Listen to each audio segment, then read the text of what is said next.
Hi, friend, and welcome to season 2 of Living Simple and Well. I'm so glad you're here, truly.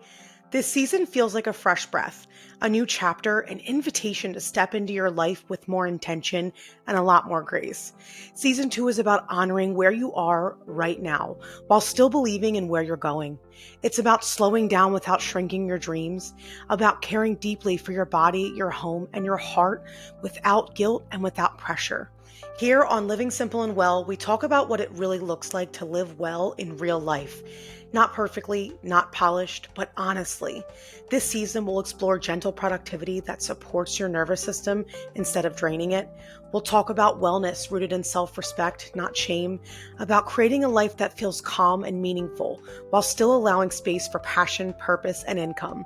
You'll hear thoughtful solo conversations and inspiring guests, experts who believe in sustainable, realistic care for women in every season, and so many more. Most of all, this is a space for you, for the woman who has spent so much time taking care of everyone else, for the woman who's ready to choose herself again, confidently, unapologetically, and with love. If you've been craving more peace, more alignment, and more joy in your everyday life, you're in the right place, friend. So settle in, take a deep breath, and let this season remind you that living simple and well can exist beautifully together. Hi, friends. Welcome back to Living Simple and Well.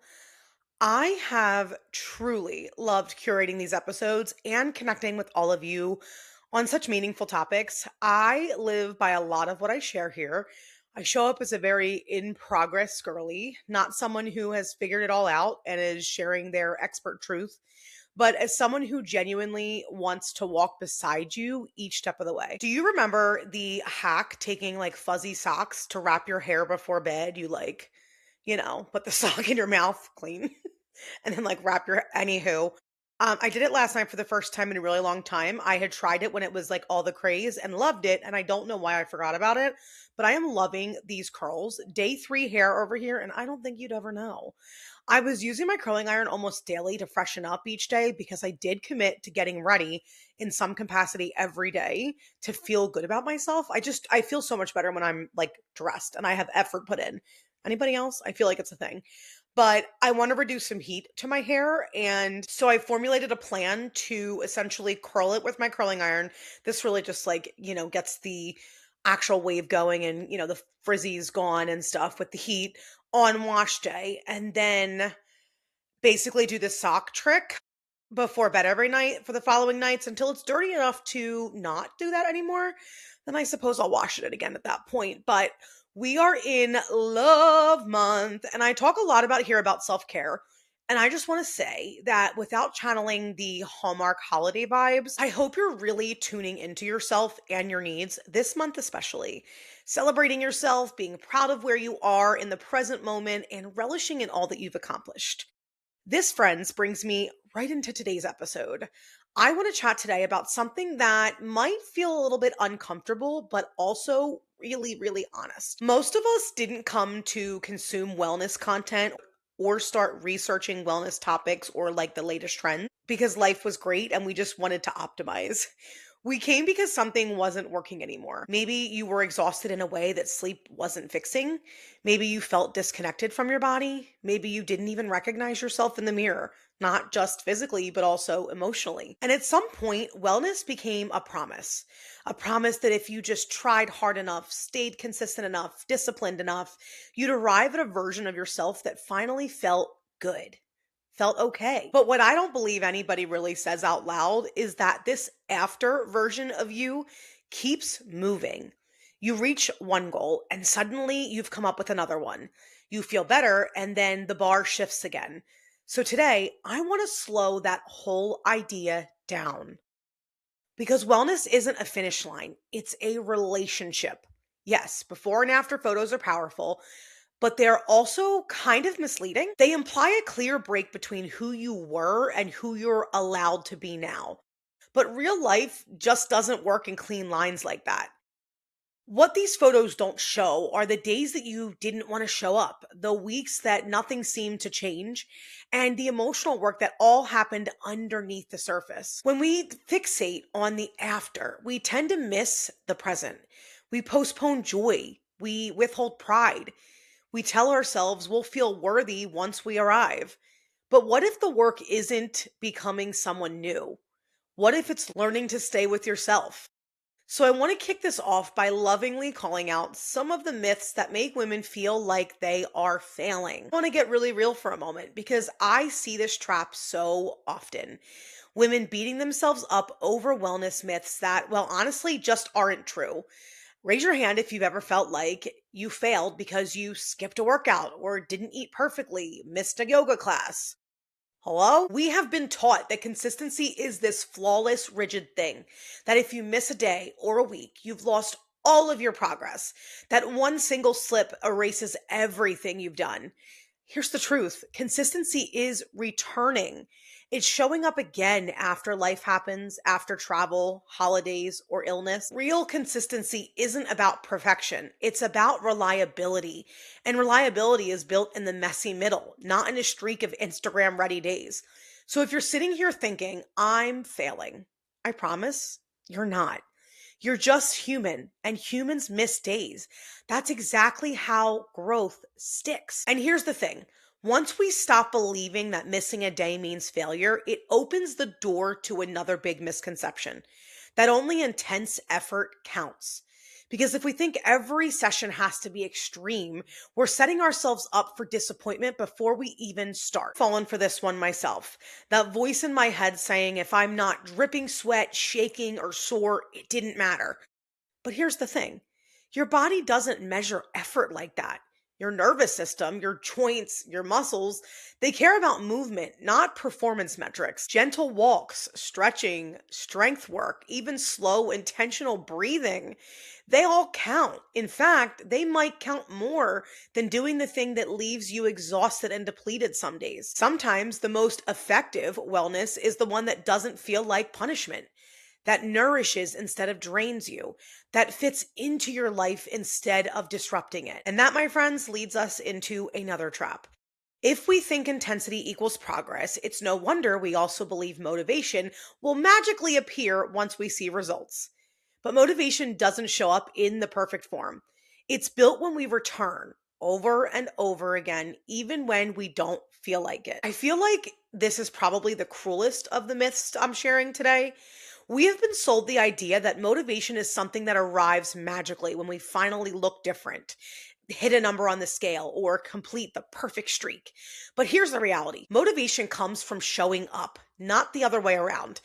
The women who feel the best on their wellness journey are the ones who've learned to show up even when motivation is low, even when they feel tired or uninspired. Motivation is a byproduct of trust. Trusting yourself to return, trusting that every small, imperfect effort adds up. So if you're waiting for motivation to show up before you do the work, you might wait a long time. Start showing up first, and motivation will follow. I have lost 134 pounds to date, but I have been on a wellness journey for almost 10 years. I've collectively lost 234 pounds because I lost 100 pounds before, gaining it back, and then 100 again before finally beating that wicked plateau and seeing my very recent forward progress. I spent all of 2024 and half of 2025 stuck.